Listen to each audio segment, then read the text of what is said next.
Hello बच्चों, स्वागत है आप सभी लोगों का हमारे YouTube चैनल साइंस पेपर। तो आज अपने लोग जो है टॉपिक को आगे बढ़ाएंगे, जो कि हमारा टॉपिक क्लास 9th का चल रहा है, हमारे आसपास के पदार्थ। और अभी तक अपने लोगों ने क्या देखा था? अभी तक अपने लोगों ने देखा था कि पदार्थ क्या होता है। जो लेक्चर 1 में अपने लोगों ने देखा था कि पदार्थ क्या होता है और पदार्थ की भौतिक प्रकृति। पदार्थ को मैंने किस तरह से बताया था कि कोई भी वह वस्तु, हर वह वस्तु जिसके पास द्रव्यमान हो और आयतन हो, वो क्या होती है? पदार्थ होती है। द्रव्यमान और आयतन को हमने बहुत डिटेल में अच्छे तरीके से देखा था। और पदार्थ की भौतिक प्रकृति में क्या बताया था? भौतिक प्रकृति का मतलब था कि पदार्थ का मतलब बाहरी स्वरूप, पदार्थ किन किन चीजों से मिलकर बना है, पदार्थ का संगठन हमने भौतिक प्रकृति में देखा था। तो आज अपने लोग देखेंगे पदार्थ की अवस्थाएं। लेक्चर नंबर 2 में अपने लोग क्या देखेंगे? पदार्थ की अवस्थाएं। पदार्थ की कौन सी अवस्थाएं होती हैं? पदार्थ की 3 अवस्थाएं होती हैं, ठोस, द्रव, गैस। तो सबसे पहले अपने लोग देखेंगे ठोस अवस्था, द्रव, गैस। सबसे पहले अपने लोग समझेंगे ठोस क्या होती है, द्रव क्या होती है, गैस क्या होती है। तो इस चीज को आप लोग ऐसे समझ सकते हैं बच्चों, पदार्थ की ये जो अवस्थाएं हैं इन्हें आप लोग ऐसे समझ सकते हैं कि आप लोग अपने चारों तरफ जितनी भी जो भी चीजें देखते हैं वो अपनी 3 अवस्थाओं में ही पाई जाती हैं। आप लोग जो भी चीजें देखते हैं वो कौन सी? 3 अवस्थाओं में पाई जाती हैं। कौन सी? ठोस, द्रव, गैस। जैसे मेरे पास ये मार्कर है, ये कौन सी अवस्था में है? ये ठोस अवस्था में है। ये व्हाइट बोर्ड है, ये कौन सी अवस्था में है? ये भी ठोस अवस्था में है। अब आप लोग पानी पीते हैं, पानी कौन सी अवस्था में है? वो द्रव अवस्था में है। आप हवा से सांस लेते हैं, वो कौन सी अवस्था है? गैस, गैसीय अवस्था है। आपके घरों में जो सिलेंडर होता है उसमें एलपीजी गैस होती है, वो कौन सी अवस्था है? वो भी गैस अवस्था है। वो लिक्विड फॉर्म में पाई जाती है। पर अभी ठोस, द्रव, गैस। अब ये देखो एक चीज और यहाँ पे अपने लोग देखेंगे कि ये ठोस, द्रव और गैस किस बेस पे इन्हें बांटा गया है। कोई बेस उठाया गया होगा कि ये जो व्हाइट बोर्ड है ये ठोस है, पानी जो लिक्विड है वो द्रव है, और गैस, हवा, गैस है। कोई तो बेस होगा, कोई तो आधार होगा जो उठाया गया होगा कि किस बेस के ऊपर कि ठोस को ठोस कहा गया, द्रव को द्रव कहा गया और गैस को गैस कहा गया। तो ये चीज समझने से पहले अपने लोगों ने जो पीछे पढ़े थे characteristics of particles of matter, यानी कि पदार्थ के कणों के गुण जो अपने पढ़े थे, तो उनमें से एक पॉइंट था कि पदार्थ के कणों के बीच में आकर्षण बल होता है। क्या बताया था हमने? एक बताया था अंतरा आणविक बल, जिसे क्या कहते हैं? अंतरा आणविक बल। पदार्थ के कणों के बीच में क्या? पदार्थ के कणों के बीच में कौन सा बल होता है? आकर्षण बल। आकर्षण बल ये बताया था। और जिसे क्या कहते हैं? अंतरा आणविक बल कहते हैं। तो ये जो सारी कहानी है ना, ठोस को ठोस क्यों कहते हैं, द्रव को द्रव क्यों कहते हैं, गैस को गैस, जैसे कि व्हाइट बोर्ड है इसे ठोस ही क्यों कह रहे हैं? हम चाहे इसे द्रव भी कह सकते हैं, हम चाहे इसे गैस कह सकते हैं, पर नहीं कह रहे हैं ना। इसे ठोस क्यों कह रहे हैं? और द्रव, जल है, दूध है, उसे हम द्रव ही क्यों कह रहे हैं? और हवा है, इसे हम गैसीय अवस्था ही क्यों कह रहे हैं? तो सारी कुछ कहानी जो डिपेंड करती है ना, वो इस पर करती है। किस पे? कि पदार्थ के कणों के बीच में जो आकर्षण बल पाया जाता है उस पर। अब ये कैसे डिपेंड करती है? अब देखो, आकर्षण बल हमने बताया था आपको, ठोस अवस्था ये है। ये ठोस क्यों है? क्योंकि ये जो आकर्षण बल है इसकी जो स्ट्रेंथ है,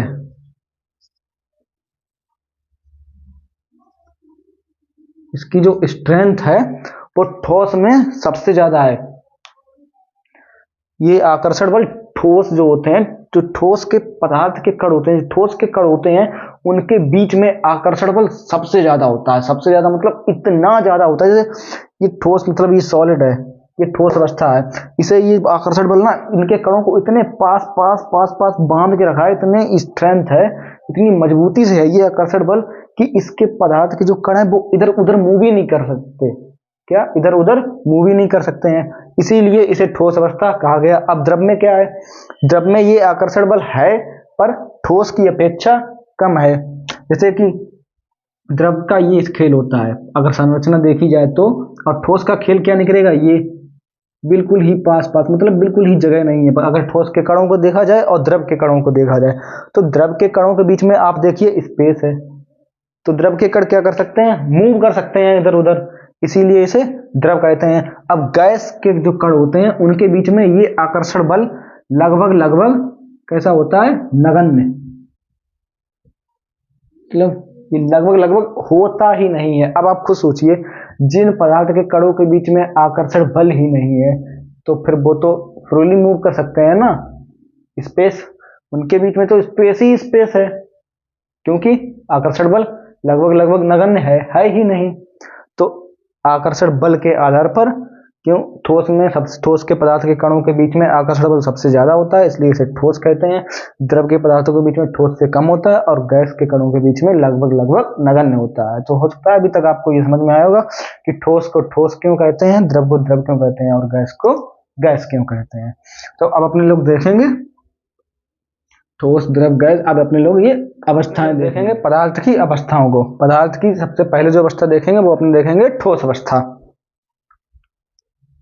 तो सबसे पहले जो अपने लोग उठाएंगे वो है ठोस अवस्था। फिर बाद में अपने लोग एक टेबल बनाएंगे, उसमें ठोस द्रव गैस तीनों में कंपैरिजन करेंगे, एक तरफ गुण और तीनों का कंपैरिजन करेंगे। तो सबसे पहले जो अपने लोग अवस्था उठाएंगे वो कौन सी है, ठोस अवस्था।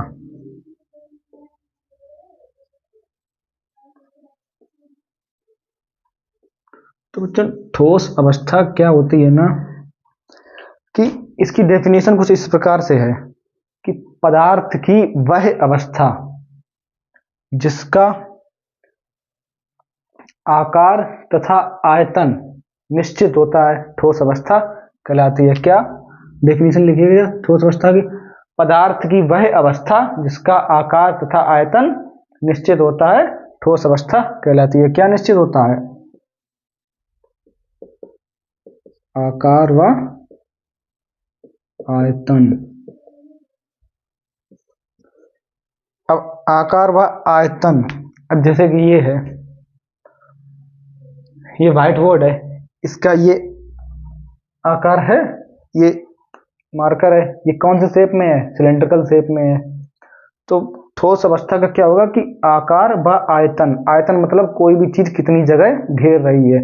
अभी जैसे ये व्हाइट बोर्ड है, ये इस दीवार पे इतनी जगह घेर रहा है, अगर मैं इसे उठा के कहीं और लगा दूं तो भी ये उतनी ही जगह घेरेगा, ऐसा तो नहीं है। इसका आयतन बदल जाएगा कि यहाँ पर अगर इतनी घेर रहा है तो हमने दूसरी दीवार पे लगाई, पता लगे वहां पे इसकी आधी ही घेर रहा है, ऐसा तो नहीं होगा ना, ऐसा नहीं होगा ना। तो पदार्थ की वह अवस्था जिसका आकार व आयतन निश्चित होता है, कौन सी अवस्था कहलाती है, ठोस अवस्था। अब ठोस अवस्था के एग्जाम्पल कौन से हैं, उदाहरण, ये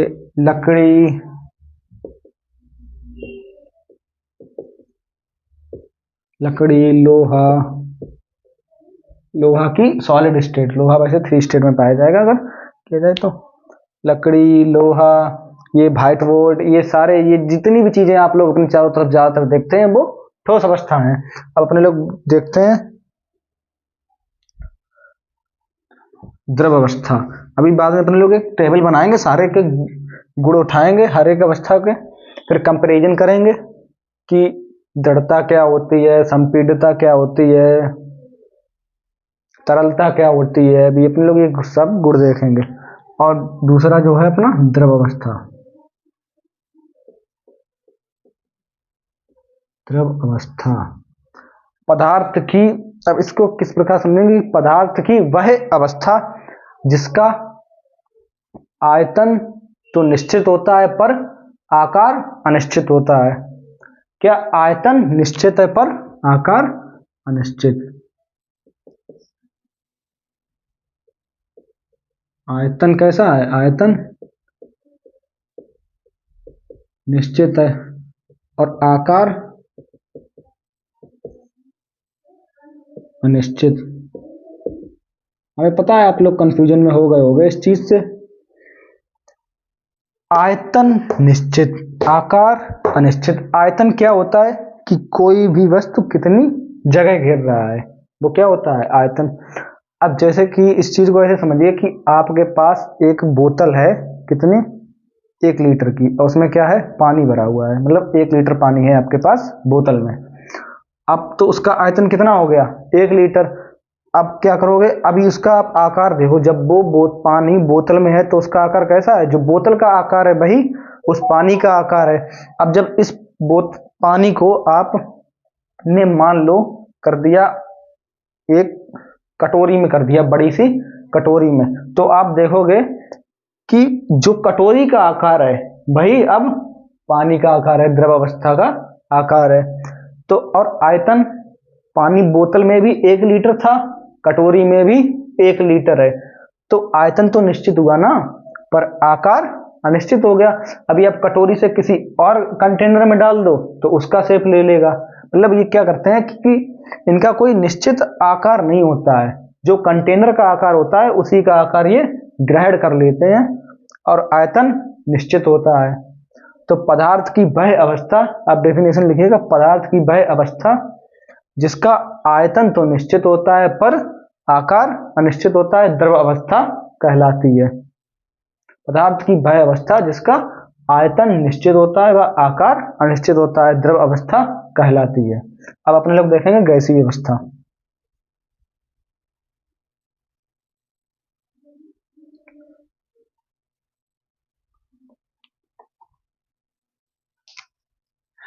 अब कौन सी रह गई अपनी, एक रह गई है गैसीय अवस्था, फिर अपने लोग एक टेबल देखेंगे।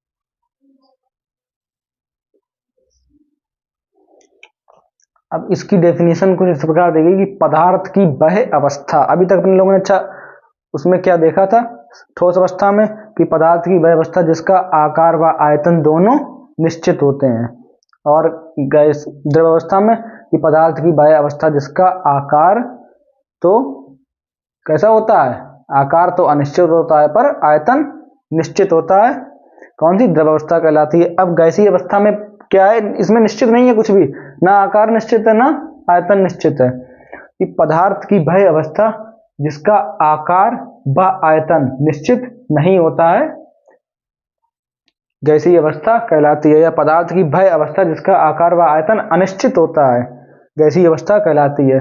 इस चीज को आप ऐसे समझिए कि आपके पास एक छोटी सी बोतल में थोड़ी गैस है, कोई भी गैस मान लीजिए, आपके पास छोटी सी बोतल में गैस है। अब आपने क्या किया, उसे यहाँ खोल दिया, उसे एक कमरे में लाए और कमरे में उस छोटी सी बोतल को खोल दिया, तो आप लोग एक चीज देखेंगे, वो गैस जो है बोतल से निकल के पूरे कमरे में फैल जाएगी।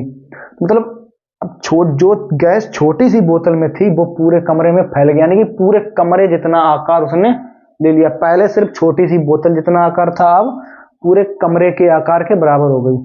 और आयतन देखिए आप, जो कमरे का आकार वही तो ग्रहण कर लिया। अब आयतन देखिए, जो चीज छोटी सी बोतल में थी, यानी कि बोतल में जितना स्पेस घेर रही थी, अब वो कमरे में उतना स्पेस घेर रही है, कमरे के बराबर जितना स्पेस घेर रही है।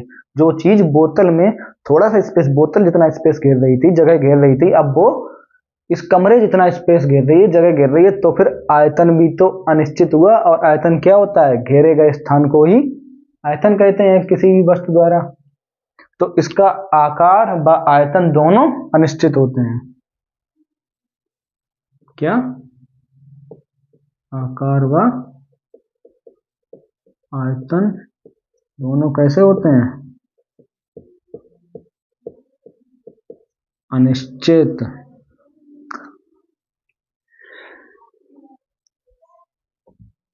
तो अभी तक अपन लोगों ने क्या देखा, ठोस अवस्था, गैसीय अवस्था और द्रव अवस्था। पदार्थ की अभी तक अपने लोगों ने तीनों अवस्थाओं की डेफिनेशन देख ली, डेफिनेशन को समझ लिया अच्छी तरीका से। अब अपने लोग क्या करेंगे, एक टेबल बनाएंगे और इधर देखेंगे उनके गुण और कंपैरिजन करेंगे और एक एक गुण को समझेंगे।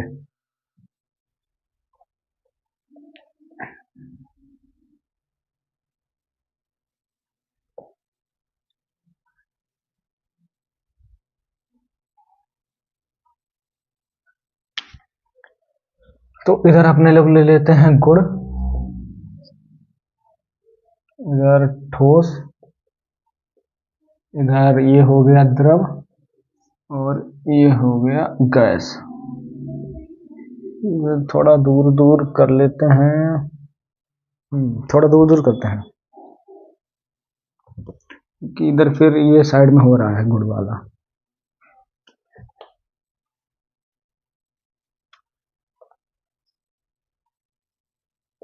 ये गुड़, ये ठोस,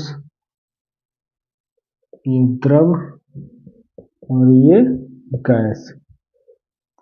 गुड़, ठोस, द्रव, गैस। तो अभी तक अपने लोगों ने दो गुण तो देखो पढ़ ही लिए हैं, कौन कौन से? आकार व आयतन। पहला कौन सा था? आकार। ठोस का आकार कैसा होता है? निश्चित।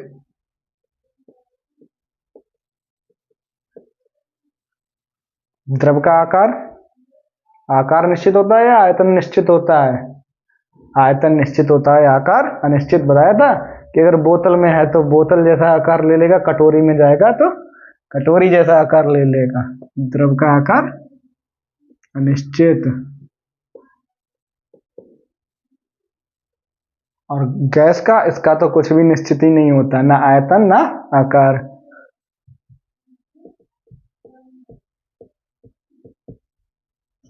अब जो दूसरा है आयतन, ठोस का आयतन निश्चित।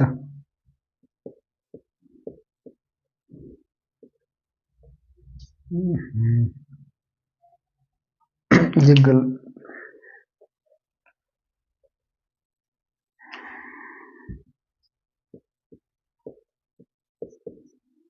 ठोस का आयतन निश्चित और द्रव का आयतन निश्चित।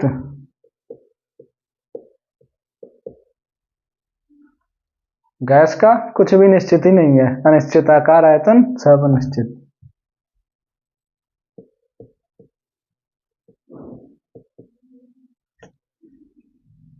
अब जो थर्ड पॉइंट अपने लोग उठाएंगे वो है घनत्व।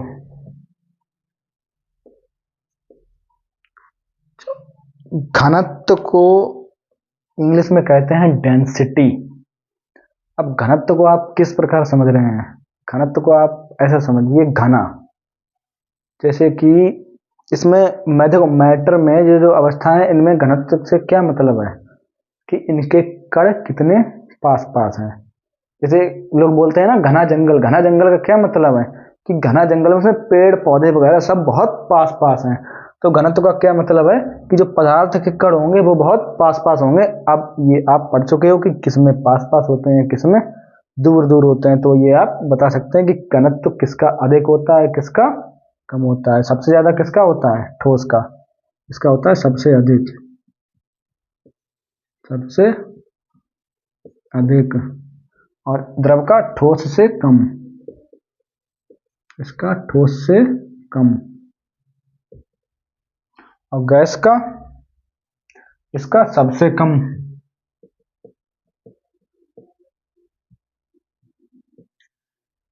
इसका सबसे कम। अब अपने लोग जो थर्ड पॉइंट, ये थर्ड पॉइंट अपने लोगों ने देख ली। अपने लोग फोर्थ पॉइंट, जो चौथा पॉइंट देखेंगे वो है दृढ़ता, जो कि सबसे समझने वाला पॉइंट है। ये हालांकि तीनों समझने वाले पॉइंट हैं, अपने लोग देखेंगे दृढ़ता।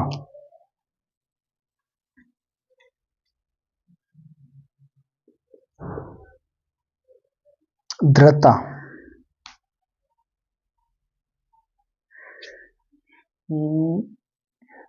दृढ़ता को आप लोग इस प्रकार समझिए, हाँ, दृढ़ता को आप इस प्रकार समझिए कि जैसे कि ये ठोस है, ये ठोस अवस्था है, मैं इसे दबाने की कोशिश कर रहा हूं। मार्कर कौन सी अवस्था है? ठोस अवस्था है। मैं इसे दबा के ये कर चाह रहा हूं कि इसका साइज छोटा हो जाए। मैं इसे दबा रहा हूं, क्या इसका साइज छोटा हो रहा है? नहीं हो रहा है। इस व्हाइट बोर्ड को दबाऊंगा तो इसका साइज छोटा होगा? नहीं होगा। हालांकि अगर मैं ज्यादा फोर्स लगा दूंगा तो ये टूट जाएगा, पर इसका साइज वगैरह तो नहीं बदल रहा ना, टूट जाएगा फिर तो वो तो चीज अलग हो गई ना। तो क्या होता है कि जो जितने ठोस अवस्था जो ठोस होते हैं ना, उनके पास एक टेंडेंसी होती है कि वो अपने आकार को मेंटेन करके रखते हैं, कि अपने आकार को बनाए रखते हैं। इसी चीज को क्या बोलते हैं? इसी चीज को दृढ़ता बोलते हैं। कि ठोस अवस्था क्या होती है? दृढ़ता। मतलब वो अपने आप, जब उस पर बाहर से कोई फोर्स लगाओगे, कोई बल लगाओगे, तो ठोस जो अवस्था होगी वो अपने आप को बनाए रहेंगे। ठोस अपनी ठोस अवस्था को बनाए रखेंगे, अपना शेप नहीं बदलेंगे। हालांकि अगर आपने ज्यादा फोर्स लगाया तो ठोस टूट सकते हैं, पर अपने टूट सकते हैं, वो चीज अलग है। तो अभी आपने दृढ़ता समझी होगी कि ठोस अपने आकार को बनाए रखते हैं, अपने आकार को बनाए रखने की क्षमता ही दृढ़ता कहलाती है। तो ये दृढ़ होते हैं, ये दृढ़ होते हैं। अब द्रव द्रव दृढ़ होते हैं? नहीं होते हैं। द्रव दृढ़ नहीं होते हैं।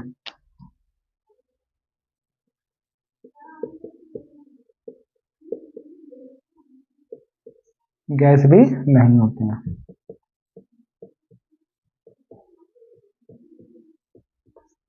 द्रव दृढ़ कैसे नहीं होते हैं? एक ही लॉजिक है, आकर्षण बल। इन्हें हम क्यों नहीं दबा सकते हैं? क्यों?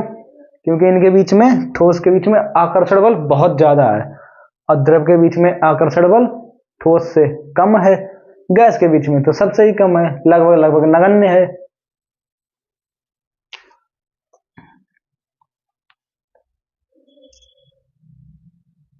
अब पांचवा पॉइंट जो अपने उठाएंगे वो होगा तरलता।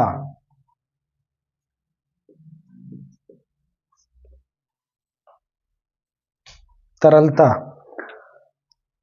तरलता का जो इंग्लिश वर्ड हुआ वो हुआ फ्लूइडिटी। तो तरलता को आप इस प्रकार समझिए, फ्लूइडिटी मतलब फ्लो करना। फ्लो करना, अब फ्लो करना क्या?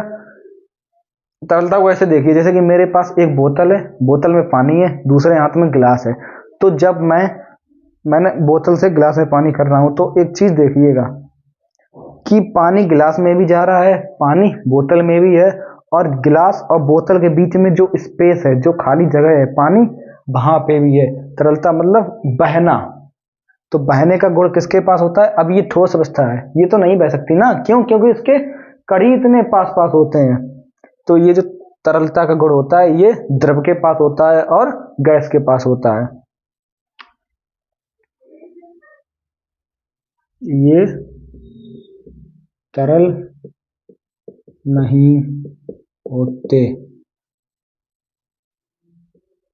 ये तरल होते हैं,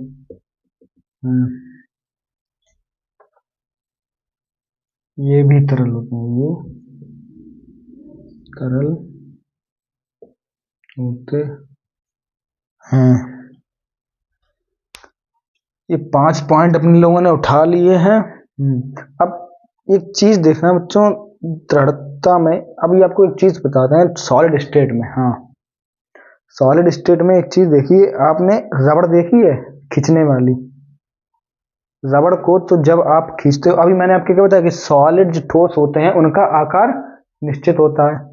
अब जैसे रबड़ है, रबड़ को जब आप खींचते हो तो उसका साइज बढ़ जाता है, जब छोड़ते हो तो फिर से वापस से अपने ओरिजिनल साइज में आ जाती है, ओरिजिनल साइज में आ जाती है। तो इस प्रकार के जो सॉलिड होते हैं, इस प्रकार के जो सॉलिड होते हैं वो इलास्टिक सॉलिड होते हैं। कौन से? Elastic solid. रबड़ इलास्टिक सॉलिड है। अभी इसी प्रकार आप देखिए, चीनी है, नमक है। हमने बोला कि इनका आकार जो होता है, एनसीईआरटी के ये टॉपिक हैं कि चीनी का जो आकार होता है, हमने आपसे बोला जो ठोस का आकार होता है वो निश्चित होता है। अगर चीनी को गिलास में रखा जाए, कटोरी में रखा जाए, तो क्या चीनी और नमक गिलास का आकार लेंगे या कटोरी का? इस चीज को आप ऐसे देखिए, आप लोगों को क्या है, चीनी डाली गिलास में तो आप लोग चीनी का सिर्फ एक क्रिस्टल देखिए। एक क्रिस्टल उठाइए, हाथ पे रखिए, चाहे गिलास में रखिए चाहे कटोरी में रखिए, क्रिस्टल का आकार नहीं बदल रहा है, तो वो भी ठोस अवस्था है। अब जैसे ही एक स्पंज है, चलो वो बायोलॉजी का टॉपिक है, हाँ, पर एनसीईआरटी में दिया गया है। एक एनिमल होता है स्पंज, उसमें क्या होता है कि वो उसकी बॉडी में छोटे छोटे से होल होते हैं। अब वो क्या होता है, वो कैपेबल होता है, उसे हम दबा सकते हैं, और ठोसों को हम दबा नहीं सकते हैं नॉर्मली, तो उसे हम दबा सकते हैं। ऐसा क्यों होता है, तो ये इसका कारण है कि वो जो स्पंज होता है उसकी बॉडी में छेद होते हैं और अंदर से खोखली जैसी होती है, तो उसे जब हम दबाते हैं तो उसमें एयर भरी होती है, जब हम दबाते हैं तो बाहर निकल जाती है। यही कारण है कि वो उसे हम दबा सकते हैं। तो ये अपने कितने पॉइंट हो गए आज? आकार, आयतन, घनत्व, दृढ़ता, तरलता, और कोई पॉइंट छूट तो नहीं रहा? अभी तो शायद नहीं।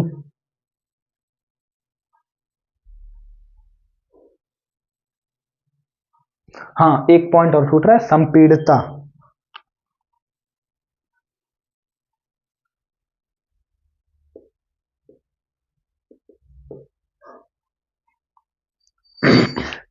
संपीड़ितता का वही मतलब होता है दबाना। क्या ठोस को आप दबा सकते हो? नहीं।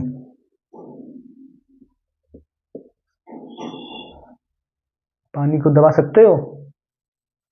पानी को कंप्रेस कर सकते हो? कर सकते हो। क्यों कर सकते हो?